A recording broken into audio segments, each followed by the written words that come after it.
तो बच्चों मैंने बेसिक बता दिया आपको स्ट्रक्चर ऑफ प्रोटीन के बारे में। अब आपको बॉन्ड्स का आइडिया हो चुका है, अब आप प्रोटीन के स्ट्रक्चर को समझ सकते हैं। Now our topic is structure of protein.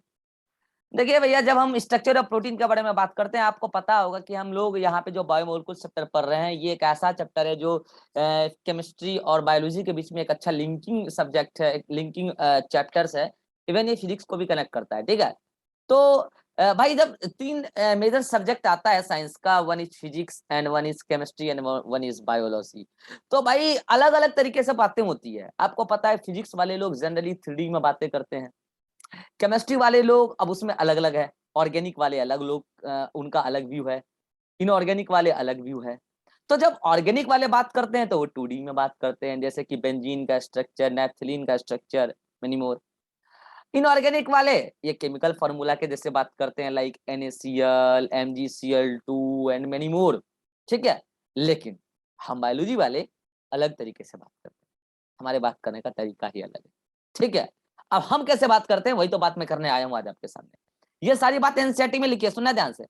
अगर एक फिजिक्स वाले लोग, एक फिजिक्स वाले साइंटिस्ट, फिजिक्स वाले टीचर प्रोटीन के स्ट्रक्चर को डिस्क्राइब करने लग जाए, तो वो कुछ अलग ही बातें करने लगे, वो तो 3D में चल जाएंगे कि अमीनो एसिड का ये एटम इधर, ये एटम उधर। हम ये बातें यहाँ नहीं करने बैठे हैं, वी आर बायोलॉजिस्ट हियर, ठीक है।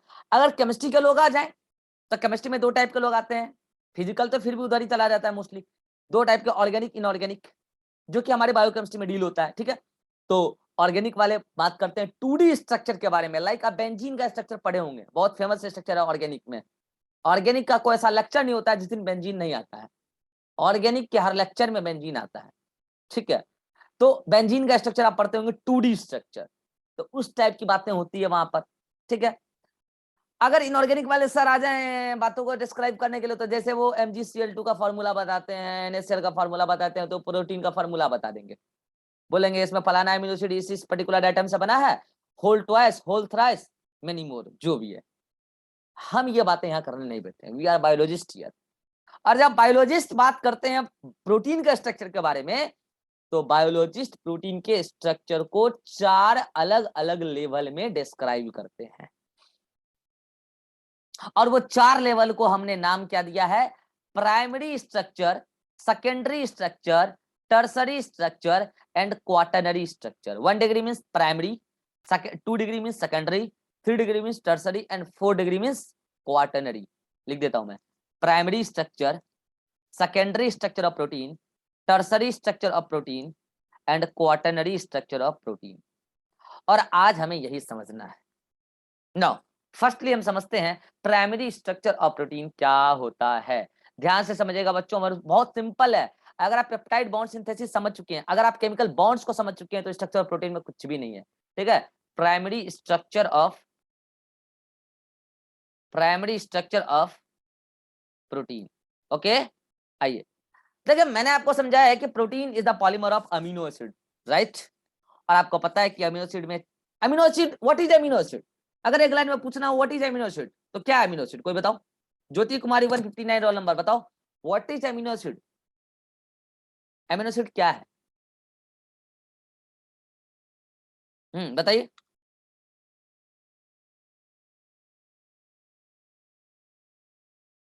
सब कुछ बदल गया, मगर आप जैसे थे वैसे ही। कोरोना आया, कोरोना जा रहा है, केसेस बदले, लेकिन आप तब भी वही थे, डैश डैश, और आज भी वही है, डैश डैश। भर लीजिएगा इस डैश डैश को खुद से। आपको मैंने ऑफलाइन क्लासेस में इतना ट्रीटमेंट दिया है कि आप पढ़ने लगो, सुधर जाओ, फर्क नहीं पड़ा आप पे। आप तब भी वही थे और आज भी आप वही हैं, डैश डैश भर लीजिएगा अपने हिसाब से, डैश डैश। समझ रहे हैं ना? हिमांशु श्रीवास्तव बताएंगे अमीनो एसिड क्या है, what is amino acid, simple line में बताइए, what is amino acid? Amphoteric compound होता है वो तो सर। ठीक है, स्ट्रक्चर से चलो मैं एक डैश भरने देता हूँ, ठीक है। डैश की बात है, डैश भरने देता हूँ। Amino acid is dash substituted structure, substituted structure. किस चीज का सब्स्टिट्यूटेड स्ट्रक्चर है अमीनो एसिड? Sir methane. कौन बोली? प्रिया सराफ, ठीक है, methane. Amino acid substituted methane, मैंने बताया था। ठीक है। और मैंने कहा था कि इसमें 3 ग्रुप सब्स्टिट्यूट होते हैं, मीथेन में हाइड्रोजन 3 हाइड्रोजन सब्स्टिट्यूट के 3 अलग अलग ग्रुप आते हैं। लाइक दिस मैंने एक अमीनो एसिड यहाँ पे बनाया। ओके नाउ कि मान लो कि मैं इधर R ग्रुप रख रहा हूँ, ओके R1 मान लेता हूं मैं, ठीक है। और इधर मैं रख रहा हूं COOH, चलेगा। और इधर मैं रख देता हूं NH2, चलेगा, चलेगा क्या, दौड़ेगा। इधर मैं रख देता हूं H। अब क्या मैं ऐसा कई सारे अमीनो एसिड आपको पेप्टाइड बॉन्ड बना के जोड़वा रहा था? बिल्कुल जोड़वा रहा था। लो मैं जोड़वा देता हूं। अगेन एक मान लो CH, इधर NH2, तो लो एक N, ये H सामने लाके रखा हूं क्योंकि मुझे केमिकल बॉन्डिंग अभी कराना है यहाँ पे, ठीक है। H, ठीक है, ये अल्फा कार्बन है, इधर R2 और इधर COOH। अगर ये किसी को नहीं समझ में आ रहा है कि मैं क्या लिख रहा हूं तो यकीन मानिए आपको कभी समझ में नहीं आएगा बायोकेमिस्ट्री, क्योंकि इसका बेसिक्स मैं पहले ही क्लियर कर चुका हूं। अगर आपका क्लास छूट चुका है तो यकीन मानिए आपको सरस्वती नहीं समझा पाएगी बायोकेमिस्ट्री, और आप क्या अच्छे अच्छे लोग इसमें कंफ्यूज हैं, ठीक है। Next one carbon. अगेन मैं यहाँ पे कोई तीसरा फंक्शनल ग्रुप मान लेता हूँ R3। और फंक्शनल ग्रुप क्या क्या हो सकता है मैंने आपको एक चार्ट दिखाया था, और वो 12th की NCERT में मैंने कहा भी था, अगर याद कर लोगे तो ज्यादा बढ़िया रहेगा, ठीक है। ये अल्फा कार्बन, ये H carboxyl group, OOH। Okay एक और ले लें क्या? ले लेते हैं, क्या दिक्कत है। ये amine group, alpha carbon, R4 functional group variable, H COOH, ठीक। अब मुझे पेप्टाइड बॉन्ड बनाना है, और आपको पता है पेप्टाइड बॉन्ड इस डिहाइड्रेशन सिंथेसिस वाटर निकलेगा, इसमें ये देगा अपना OH और ये देगा अपना H, और फाइनली ये वाटर बन के निकल जाएगा। यहां से भी वाटर बन के निकल जाएगा, और यहां से भी वाटर बन के निकल जाएगा। यस और नो? वैसे तो यहां से भी H+ निकलेगा और यहां से भी OH- निकलेगा, तो लो मैं यहाँ से H+ निकालता हूँ और यहाँ से मैं एक OH- निकालता हूँ। क्या मैं इन सभी स्ट्रक्चर को अगर हटा दूंगा तो कोई दिक्कत? दिक्कत क्या होगा? लो मैं हटा रहा हूँ, घेरे के अंदर वाली एटम में हटा रहा हूं। अब गौर करना, घेरे के अंदर वाली एटम मैंने हटाया है, जो अभी मैंने घेरा था, हट गया। अब आपको पता है कि यहां से अगर H+ हटा है इस पर माइनस चार्ज आया होगा, और यहां से अगर O- हटा है, OH- हटा है, तो यहाँ पे प्लस चार्ज आया होगा। Am right? ऐसे ही यहाँ पे चूंकि यहाँ से OH- हटा है तो यहाँ पे प्लस चार्ज आया होगा, चूंकि यहाँ से H+ हटा है तो यहाँ पे प्लस माइनस चार्ज आया होगा।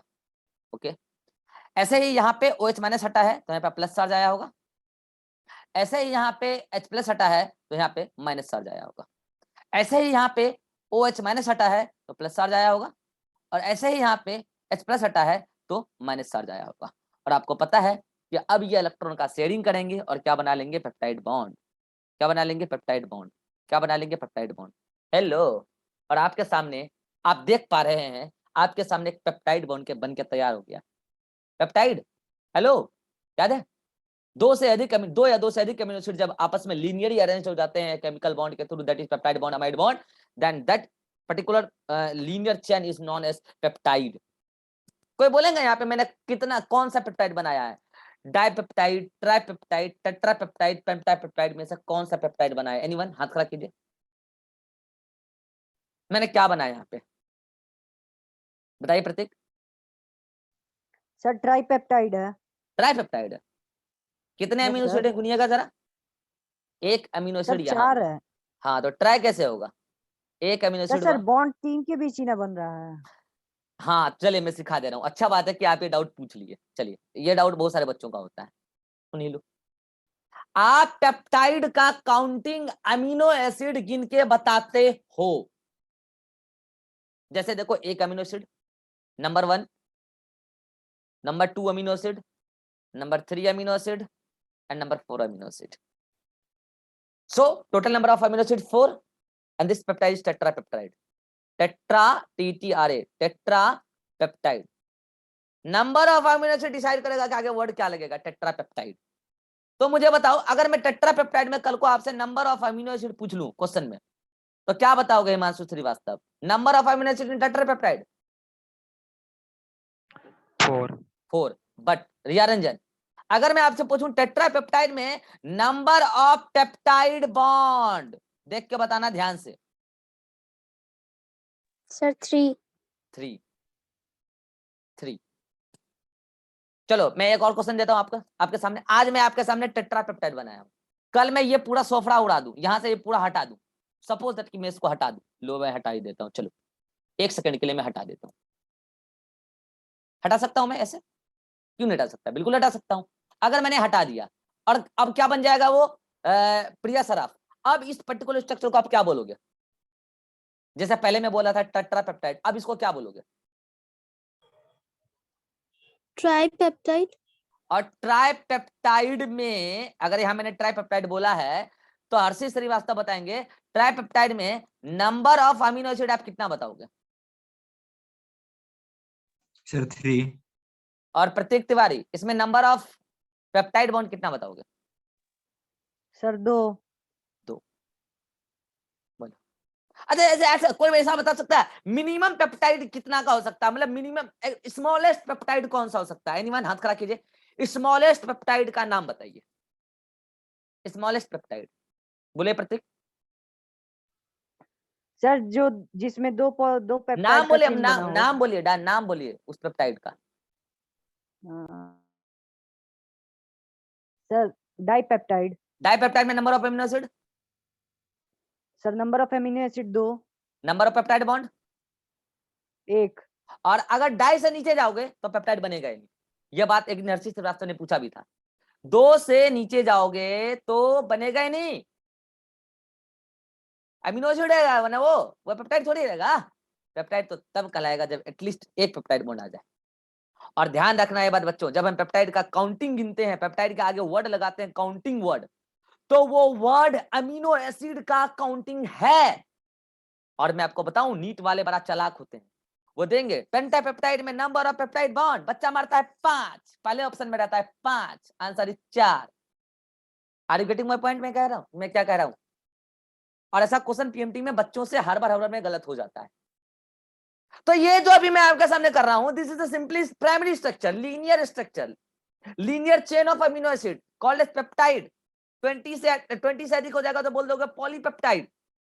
और आप किस भी पर्टिकुलर पेप्टाइड में नंबर ऑफ अमीनो एसिड भी काउंट कर लेते हो, नंबर ऑफ पेप्टाइड बॉन्ड भी काउंट कर लेते हो, अब आप होशियार हो चुके। अच्छा एक बात गौर करना, एक बात आपने गौर नहीं किया, आप एक बात गौर करो। चलो मैं टेट्रापेप्टाइड में आपको दिखा रहा हूं। अभी मैंने कहा था लास्ट वाले जो ग्रुप होते हैं वहां पे फ्लक्चुएटिंग चार्जेस होंगे, ये दिख रहा है, ये चार्ज और ये चार्ज, इनके बीच में आयनिक अट्रैक्शन लग रहा होगा। कितना बच्चों को फील हो गया? इनके बीच में आयनिक अट्रैक्शन हो रहा होगा, फील हुआ? चलो इसी में मैं आपको वो भी दिखा दूं। अब मैं यहाँ पे ये तो लीनियर चेन हुआ, सुनना ध्यान से, इस लीनियर चेन में पहला नंबर अमीनो एसिड कौन सा है? फर्स्ट, सेकेंड, थर्ड, और आप फोर्थ को यहाँ क्या बोलोगे? लास्ट। मुझे एक बात बताना, इस पर्टिकुलर अमीनो एसिड में जो फर्स्ट अमीनो एसिड है, इसके स्टार्टिंग में कौन सा atom as a functional group आपको दिख रहा है? हाइड्रोजन कोई फंक्शनल ग्रुप है नहीं यहाँ पे, ठीक है। कौन सा एटम फंक्शनल ग्रुप का मेन एटम दिख रहा है? That is the nitrogen. Yes और नो? नाइट्रोजन। इसीलिए हम फर्स्ट अमीनो एसिड जिधर है उसको बोलते हैं एन एंड या एन टर्मिनल या एन प्राइम, ठीक है। ये वो प्राइम टाइम नहीं है रवि कुमार वाला, ये एन प्राइम मतलब प्राइम का मतलब होता है एंड, ठीक है। प्राइम टीवी नहीं चल रहा है यहाँ पे। और लास्ट वाला जो है वहां कार्बोक्सिलिक ग्रुप का मेन कार्बन जो अल्फा कार्बन है वो फ्री है। तो चूंकि यहाँ पे कार्बोक्सिलिक ग्रुप पूरा का पूरा फ्री है, तो उसका सेंटर एटम कौन है? सेंटर एटम, मेन मतलब सेंटर एटम, उसका सेंटर एटम कार्बन है। इसलिए जहां लास्ट अमीनो एसिड है उसको हम बोलते हैं सी एंड या सी प्राइम या सी टर्मिनल। अगर आप ये चीज भूल जाओ एग्जाम में, हो सकता है भूल जाओ कि रिएक्शन, क्योंकि आपको पता है आप ना रिएक्शन इधर भी करवा सकते हो, अमीनो एसिड लाते जाओगे इधर भी लिखते जाओगे, हो सकता है ऐसा, आप एग्जाम में सोचो। लेकिन हम कन्वेंशनली ऐसा ही रिएक्शन सोचते हैं, ऐसे ही पेप्टाइड को लिखते हैं। तो अगर आप एग्जाम में भूल जाओ तो मैं आपको ट्रिक बताता हूं। देखो जब आप लिखना स्टार्ट किए हो तो लिखना स्टार्ट किए हो तो तुरंत छुट्टी थोड़ी हो जाएगा। लिखना स्टार्ट किए हो तो काउंटिंग करो, नंबर 1। काउंटिंग क्या करोगे? पहले नंबर 1, नंबर 1 काउंटिंग किए और लास्ट में क्या कर देना? छुट्टी। सी से क्या कर दोगे लास्ट में? छुट्टी। छुट्टी लास्ट में होता है, तो सी लास्ट में होगा और नंबर 1 एन स्टार्टिंग में होगा। और ये एनसीईआरटी में लिखा हुआ और ये पीएमटी में ना जाने कितनी बार पूछा गया और एकदम इजी सवाल है यार। और मैं आपको एक बार बताऊं, पेप्टाइड जो ऐसे बना है ना, अभी केवल पेप्टाइड बॉन्ड है, क्या अभी कई सारे अमीनो एसिड को होल्ड करने के लिए पेप्टाइड बॉन्ड के अलावा कोई बॉन्ड है? नहीं, थोड़ा बहुत आयनिक अट्रैक्शन होगा, और क्या, और तो कोई बॉन्ड नहीं है ना। ये स्ट्रक्चर ज्यादा स्टेबल नहीं है, ये स्ट्रक्चर ज्यादा स्टेबल नहीं है। हाँ, मानते हैं पेप्टाइड बॉन्ड सबसे स्ट्रॉन्गेस्ट बॉन्ड है, मगर अकेले पेप्टाइड बॉन्ड रहे प्राइमरी स्ट्रक्चर बहुत ज्यादा देर तक स्टेबल नहीं रह सकता एक्वस सॉल्यूशन में। तो फिर क्या करें? अब इस पर्टिकुलर लीनियर चेन को, हो सकता है ये 7 अमीनो एसिड का हो, 8 अमीनो एसिड का हो। अच्छा बच्चों, मैं आपको एक फैक्ट बताऊं, नेचुरली जितने भी अमीनो एसिड मिलते हैं, मोस्ट ऑफ द नेचुरल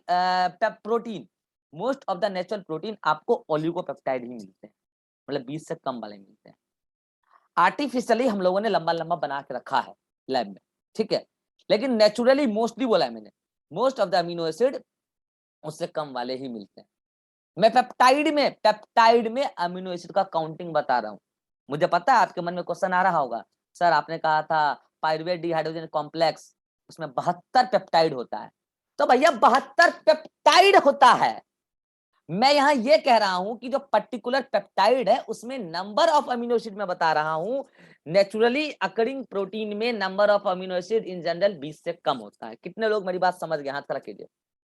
कितने लोग मेरी बात समझ गए कि मैं क्या कहना चाह रहा हूं? सभी लोग समझ गए? और ये क्वेश्चन आता है एग्जाम में, कंफ्यूज नहीं होना। प्रतीक, नहीं समझ में आया? हाँ, नो सर।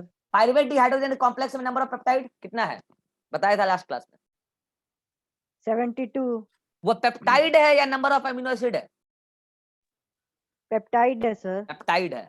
अब मैं आज बता रहा हूं कि जितने भी नेचुरली प्रोटीन होते हैं जिसमें जितने भी पेप्टाइड है वो अलग मैटर है, लेकिन जो जितने भी पेप्टाइड मतलब कि प्रोटीन होते हैं उसमें मोस्टली पेप्टाइड ही मिलता है, means oligopeptide. Peptide oligopeptide are same things, sorry, peptide और oligopeptide are same things, polypeptide are different things, ठीक है। तो मैं कह रहा हूं कि नेचुरली जो प्रोटीन मिलता है उसमें पेप्टाइड मिलता है, मींस ओलिगोपेप्टाइड मिलता है, पॉलीपेप्टाइड नहीं मिलता है, ठीक है। तो मैं ये कहना चाह रहा हूं कि वो जो 72 था वो अमीनो एसिड का काउंटिंग नहीं था, वो पेप्टाइड का काउंटिंग था। और आप जितने भी पेप्टाइड देखोगे उन सभी में 20 से कम अमीनो एसिड दिखेगा। अब समझ में आया क्या कह रहा हूं मैं? ठीक है। तो अब अगर ऐसा है तो ये प्रोटीन पेप्टाइड तो बना लिया, लीनियर स्ट्रक्चर तो बन गया, but this is not stable. तो क्या करोगे? तोड़ दोगे? नहीं। अब क्या होगा? इसका नेचुरेशन प्रोसेस होता है। नेचुरेशन क्या मीन्स क्या होता है? फोल्डिंग। तो कैसे होता है समझना। मैं यहाँ पे आपको जो अभी लीनियर चेन बनाया हूं उसमें मैं आपको दो बातें फील करा रहा हूं। अभी एक सिंगल लीनियर चेन है, ठीक है।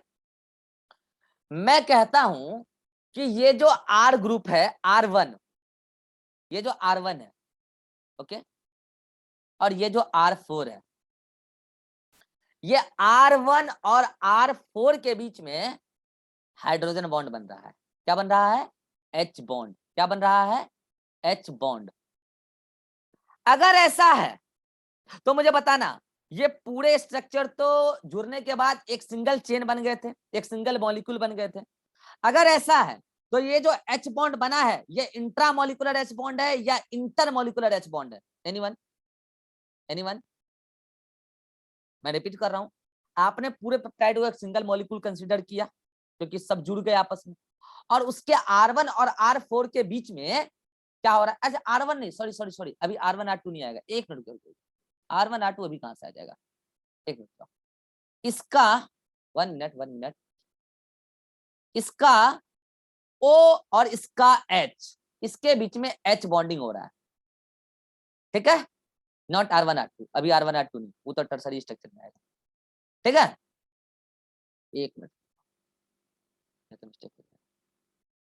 ठीक है। हाँ, मैंने बता दिया कि R1 R2 ये रहा। हाँ, तो मैं कह रहा हूं कि जो फर्स्ट एमिनो एसिड है उसका कार्बोक्सिल ग्रुप का O और जो फोर्थ वाला है उसका अमीन ग्रुप का H के बीच में H बॉन्ड बन रहा है। और आपको पता है कि ये पूरा पेप्टाइड एक सिंगल मॉलिक्यूल है। तो मुझे बताएगी रिया रंजन कि ये particular H bond intramolecular H bond है या इंटरमोलिकुलर H बॉन्ड है? Sir intermolecular. कैसे? हर्षित श्रीवास्तव?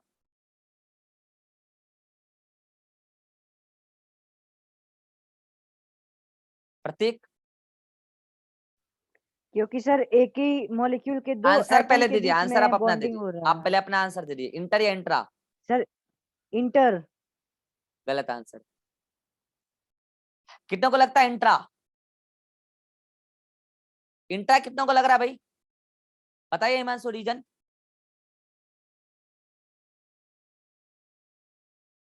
क्योंकि सर अलग अलग एथिक है, मतलब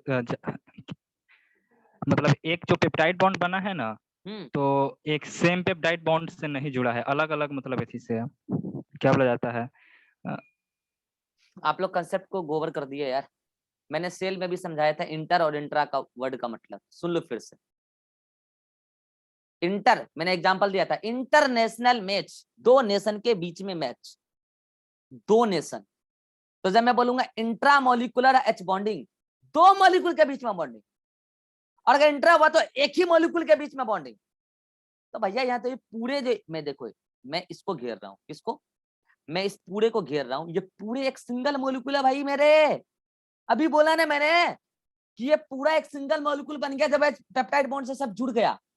और सिंगल मॉलिक्यूल बनने के बाद उसके एक पर्टिकुलर एटम O और एक पर्टिकुलर एटम H के बीच में अगर बॉन्डिंग हुआ है तो इंट्रा होगा ना यार, इंट्रा मॉलिक्यूलर एच बॉन्ड। अब कितनों को समझ में आया? हाथ खड़ा करो।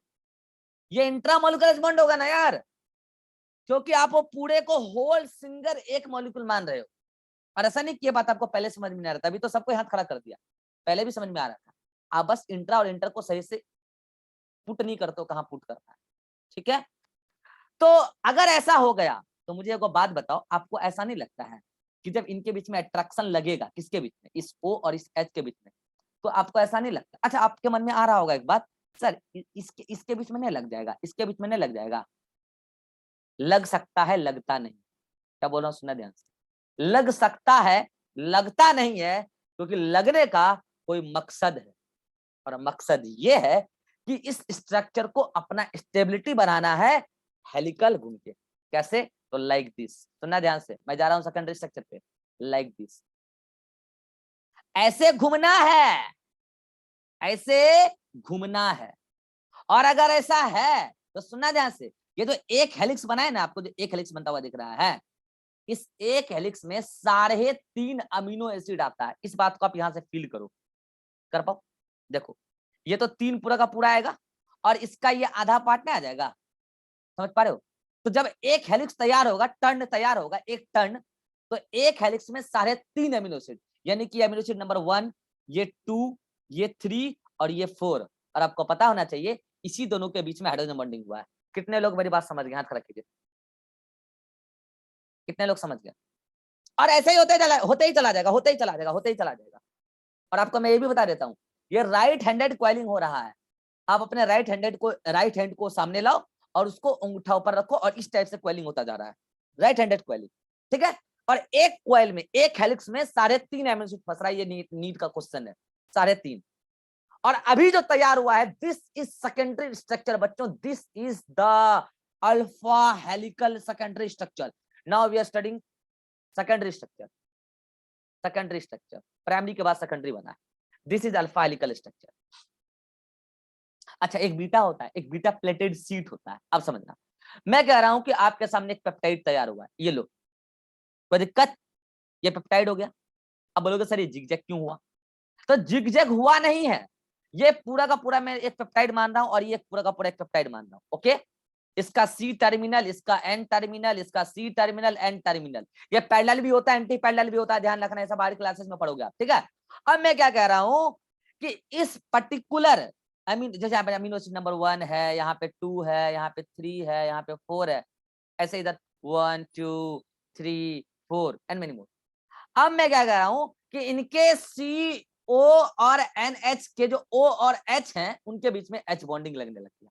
लाइक दैट कि यहाँ पे लग रहा है, यहाँ पे लग रहा है, यहाँ पे लग रहा है, यहाँ पे लग रहा है, इस तरीके से। तो मुझे बताओ, एक तरीके से ये प्लेटेड स्ट्रक्चर तैयार नहीं हो जाएगा? प्लेटेड पर्दा नहीं था घर में, पर्दा ऐसे, मतलब कि अरे यार कैसे समझाऊं मैं? मम्मी लोग साड़ी पहनती है, नीचे में ऐसे साड़ी साड़ी ने चढ़ा लेती है, देखियो ऐसे, जैसे ऐसे स्ट्रक्चर, ऐसे ऐसे, उसको बोलते हैं प्लेटेड स्ट्रक्चर, ठीक है? तो उसी टाइप का यहाँ पे एक सीट तैयार होगा, लेकिन वो सीट प्लेटेड सीट होगा, जैसे गार्डन होता है खिड़कियों में, पर्दा में, गेट में। मैंने एक बेस्ट एग्जांपल दे दिया, मम्मी का साड़ी लोग का, नीचे से साड़ी देखना, साड़ी पे साड़ी ऐसे ऐसे, नीचे थोड़ा सा ऊपर आओगे तो और चढ़ल रहता है, वो प्लेटेड स्ट्रक्चर बन जाता है, ठीक है? तो उस तरीके का स्ट्रक्चर यहाँ पर तैयार होगा। अगर आपको ये बात पल्ले नहीं पड़ी तो ये मैं आपको डायग्राम से भी समझा दूंगा। 12th केमिस्ट्री की एनसीईआरटी में डायग्राम दे रखा है, ठीक है। आप चिंता ना करो, मैं केमिस्ट्री की जो चीज समझानी है वो समझा के आगे बढ़ूंगा, ठीक है। तो ये जो भी स्ट्रक्चर अभी बना है ये सेकंड स्ट्रक्चर, बट कौन बताएगा कि इस बीटा प्लेटेड सीट में, यहाँ जो बीटा प्लेटेड सीट तैयार होगा उसमें जो एच बॉन्ड बना है, ये एच बॉन्ड है, ओके। ये जो एच बॉन्ड है ये इंट्रामोलिकुलर है, इंटरमोलिकुलर, कौन बताना चाहेगा, हाथ खड़ा करो। इंट्रामोलिकुलर या इंटरमोलिकुलर, इंट्रामोलिकुलर या इंटरमोलिकुलर, ज्योति कुमारी बताओ। 159 सर इंटर है। पक्का? Yes sir. हाँ चलो इंटर, बहुत बढ़िया। इंटरमोलिकुलर एच बॉन्डिंग है ये, क्योंकि अभी मैंने समझाया कि ये पूरा पेप्टाइड एक सिंगल मॉलिक्यूल, ये पूरा पेप्टाइड एक सिंगल मॉलिक्यूल और दो मॉलिक्यूल के बीच में बॉन्डिंग इंटर बॉन्डिंग, और यहाँ एच बॉन्डिंग है तो इंटरमोलिकुलर एच बॉन्डिंग। अब मुझे बताओ कि यहाँ पे जो दो स्ट्रक्चर तैयार हुआ है इन दोनों स्ट्रक्चर में ज्यादा स्टेबल कौन है, अल्फा हेलिकल स्ट्रक्चर या beta plated seat? Anyone anyone have idea? देखो दोनों ही स्टेबल है, प्राइमरी की तुलना में तो दोनों ही स्टेबल है। हाँ अब अगर इन दोनों में किसी को कंपेयर किया जाए कि अल्फा और बीटा में कौन ज्यादा स्टेबल है, तो बीटा ज्यादा स्टेबल निकलेगा। कारण क्या पता है आपको? बीटा इसलिए ज्यादा स्टेबल निकलेगा क्योंकि यहाँ पे इंटरमोलिकुलर एच बॉन्डिंग है और यहाँ पे पैकिंग एफिशिएंसी ज्यादा होगा। पैकिंग एफिशिएंसी क्या, कैसे? जैसे समझो हेलिकल स्ट्रक्चर बना तो देखो बीच में कई सारे स्पेसेस रह गए ना खाली। अब ऐसे कई सारे प्रोटीन ऐसे अल्फा हेलिकल स्ट्रक्चर बन के तैयार होगा, तो ऐसे में तो बीच में जगह खाली रह जाएगा, तो पैकिंग एफिशिएंसी कम रहा। लेकिन जब गर्डन पर्दा पे पर्दा पर्दा पे पर्दा पर्दा पे पर्दा तो एक ऐसा सीट तैयार होगा जो काफी स्ट्रॉन्ग सीट होगा। तो अल्फा और बीटा में बीटा ज्यादा स्टेबल स्ट्रक्चर होगा। और मैं आपको बेस्ट एग्जांपल बता देता हूं, अल्फा में केराटिन प्रोटीन, क्या इसका नाम पहले आ चुका है? मायोसिन प्रोटीन, क्या इसका भी नाम पहले आ चुका है? नया है तो बता देता हूं अभी। अल्फा में फिब्रियन, क्या इसका नाम पहले आ चुका है? हेलो, अब चलो याद दिलाते हैं। केराटिन आपके नेल में है, आपके हेयर में है, बर्ड के पंख में है, जानवरों के हुफ्स में है, वो जो पैर के नीचे हुफ्स होता है जिसको क्या बोलते हैं हिंदी में, खूर, उसमें इन सभी में केराटिन प्रोटीन है और काफी ज्यादा स्ट्रॉन्ग प्रोटीन है। फिर बोलोगे सर आप बता रहे थे कि केराटिन प्रोटीन में केराटिन प्रोटीन पूरे दुनिया का सबसे ज्यादा स्टेबल स्ट्रॉन्गेस्ट प्रोटीन है, तो आज आप कह रहे हो बीटा ज्यादा स्टेबल है। याद करो मैं यहाँ बता रहा हूँ अल्फा और बीटा में comparison. Keratin is a particular alpha keratin protein, and in case of keratin, many sulfur containing cysteine are present, और वहां पे एक्स्ट्रा स्टेबिलिटी उसको मिल जाता है डाइसल्फाइड बॉन्ड से। समझ में आ रहा है क्या कह रहा हूँ? डाइसल्फाइड बॉन्ड, जैसे मान लो कि यहाँ पे कोई अमीनो एसिड है, मान लो कि ये वाला सेकेंड और थर्ड अमीनो एसिड है, इसके पास सिस्टीन और इसके पास भी सिस्टीन, तो यहाँ पे एक डाइसल्फाइड बॉन्ड बन गया, एक्स्ट्रा स्टेबिलिटी नहीं मिल गया। मान लो कि यहाँ पे फर्स्ट और फोर्थ के बीच में सिस्टीन आ गया तो एक्स्ट्रा स्टेबिलिटी नहीं मिल गया, और बहुत ज्यादा सिस्टीन होता है केराटिन, इसलिए वो स्ट्रॉन्गेस्ट है। बट अल्फा स्ट्रक्चर और बीटा स्ट्रक्चर में अगर आप कंपैरिजन करोगे तो बीटा का स्टेबिलिटी ज्यादा है, but keratin is exceptional case. और आपको मैं ये भी बताता हूँ केराटिन दो प्रकार का होता है, एक होता है अल्फा केराटिन और एक होता है बीटा केराटिन। और अल्फा केराटिन इधर भी आता है, बीटा केराटिन इधर भी आता है, बीटा केराटिन। और आपको मैं ये भी बता देता हूँ कि बीटा केराटिन अल्फा केराटिन में जब आप कंपेयर करोगे तो दोनों में आपको क्या मिलेगा? सस्टेन। अब बताओ कि कौन ज्यादा स्टेबल, अल्फा केराटिन और अगर बीटा केराटिन में कंपेयर करें हिमांशु, कौन ज्यादा स्टेबल? दोनों में डाइसल्फाइड बॉन्ड है, अब बोलो। बीटा होगा सर। बीटा, क्योंकि बीटा में डाइसल्फाइड बॉन्ड भी है और बीटा में पैकिंग एफिशिएंसी ज्यादा है, इसलिए वो ज्यादा स्टेबल होगा। फिब्रियन, मैंने कहा था सिल्क प्रोटीन, याद आया? Silk protein. अब समझ में आया सिल्क का साड़ी कैसे बनता है? क्योंकि वहां पे वो ऑलरेडी प्लेटेड फॉर्म में होता है, तो उसको जोड़ जोड़ के साड़ियां बना दिया जाता है, ठीक है। तो वो ट्रेडिशन में स्टार्टिंग से थोड़ा कॉस्टली लगा तो महिलाएं उसको थोड़ा ज्यादा तजब्बू देती है कि कॉटन का साड़ी पहनना, सॉरी सिल्क का साड़ी पहनना अपने आप में थोड़ा रॉयलिटी है, ठीक है। तो ये है अल्फा और बीटा सेकेंडरी स्ट्रक्चर। और आपको मैं बता दूं कि यहां तक अभी 3 ही बॉन्ड आया है, पेप्टाइड बॉन्ड, हाइड्रोजन बॉन्ड और आयनिक बॉन्ड, बोलो, और डाइसल्फाइड बॉन्ड 4 आ गया। अभी कुछ बॉन्ड बच चुके हैं, अभी हाइड्रोजन आर ग्रुप के बीच का बचा हुआ है और वन डबल अट्रैक्शन भी बचा हुआ है। सही है, यहां तक मामला सेट है तो हम आगे बढ़ेंगे। बोलो, यहां तक किसी को डाउट है तो पूछो। अच्छा, उससे पहले मैं आपको केमिस्ट्री की एनसीईआरटी में अल्फा और बीटा स्ट्रक्चर दिखा देता हूं ताकि चीजें आपको और क्लियर हो जाए। ठीक है, कहाँ गया, ये है केमिस्ट्री वाला, यही है सर, हाँ यही तो है। हाँ देखो, ये स्ट्रक्चर दिख रहा है, सभी को विजिबल है, दिख रहा होगा भाई। ठीक है, तो ये देखो, ये तो क्या कर रहे हो आप, सिंपली पेप्टाइड बॉन्ड बना रहे हो। ठीक है, तो प्राइमरी स्ट्रक्चर जाएगा। ठीक है, यहाँ देखो सेकेंडरी स्ट्रक्चर, ये अल्फा हेलिकल स्ट्रक्चर है, इसमें आप अच्छे से देख लोगे। देखो, एक टर्न में कितना अमीनो एसिड, मैंने पहले बोल दिया, एक पूरा टर्न आप काउंट करना, उसमें सारे 3 अमीनो एसिड लगेगा। और देखो एच बॉन्डिंग कैसे हो रहा है, ये देखो, देख रहे हो कैसे कैसे एच बॉन्डिंग लग रहा है, देख रहे हो, देख रहे हो, देख रहे हो एच बॉन्डिंग इस टाइप से। तो ये तो क्या हो गया, अल्फा हेलिकल स्ट्रक्चर थ्योरी पूरा यहाँ पे दिया हुआ, पढ़ना आपको समझ में आएगा। अच्छा, नीचे आ जाओ, बीटा प्लेटेड सीट पे आ जाओ। ये देखो, ये है बीटा प्लेटेड सीट। अब देखो, ये देखो, ये देखो, ये पूरा का पूरा एक पेप्टाइड, ये पूरा का पूरा एक पेप्टाइड, ये पूरा का पूरा एक पेप्टाइड, और सभी के बीच में H bonding, intermolecular H bonding, देख रहे हो मैनी डायरेक्शन में। और क्या ये पूरा का पूरा एक गार्डन तैयार नहीं हो जाएगा, पड़ता है जैसे ऐसे साड़ी पे साड़ी पे ऊपर मम्मी लोग चढ़ा लेते हैं वैसे। बोलो, तो ये है अल्फा और beta, alpha structure and beta plated sheet, and these are secondary structure, ये सेकेंडरी स्ट्रक्चर है। अब बचता है टर्सरी और क्वाटरनरी, उसको खत्म करेंगे, मेरे पास मीटिंग का 5 मिनट बचा है, अभी अपने पास समय है ना जी, बहुत समय है, अभी अपने पास बहुत समय है। तो काम करते हैं, यहाँ तक किसी को कोई डाउट है तो बोलिए, फिर अगला मीटिंग में हम टर्सरी और क्वाटरनरी स्ट्रक्चर आपको समझाते हैं। बोलिए, यहाँ तक कोई दिक्कत है? अच्छा, नोट्स में भी देख लीजिए, आइए नोट्स में भी देख ही लीजिए, जब यहाँ तक देखें तो। बायोलॉजी की एनसीईआरटी में स्ट्रक्चर में इतना ज्यादा बात सेकेंडरी और प्राइमरी और सेकेंडरी में नहीं किया गया है, मगर केमिस्ट्री में तो है ना, 12th में तो आपको पढ़ना है ना। ये देखो, सारी बातें मैंने लिख दी है, जो क्वेश्चन बनता है सब मैंने एक्सप्लेन कर दिया है। मतलब प्राइमरी स्ट्रक्चर का मतलब सिंपली ये है, अमीनो एसिड का सीक्वेंस पता चलता है उससे, कौन सा सिंपली। ठीक है, एन टर्मिनल सी टर्मिनल, ये मैंने क्वेश्चन बताया जो अभी वहां पे वही यहाँ पे कराया हुआ है, ये देख लो आप। यहाँ पे तो आर ग्रुप भी ले लिया, देख लो ना, मैंने एग्जाम्पल में आर ग्रुप ले लिया, और सब जाके मैंने अमीनो एसिड का नाम भी बता दिया, वहां पे मैंने R1 R2 R3 लिखा था, कोई बात नहीं है। ये देखो सेकेंडरी स्ट्रक्चर, इंट्रामोलिकुलर और इंटरमोलिकुलर, एग्जांपल मैंने यहाँ लिख दिया है, केराटिन प्रोटीन, जिसको हेयर प्रोटीन कहते हैं कॉमनली। ठीक है, अब देखो यहाँ पे क्या लिखा हुआ, सुन लो एक बार में।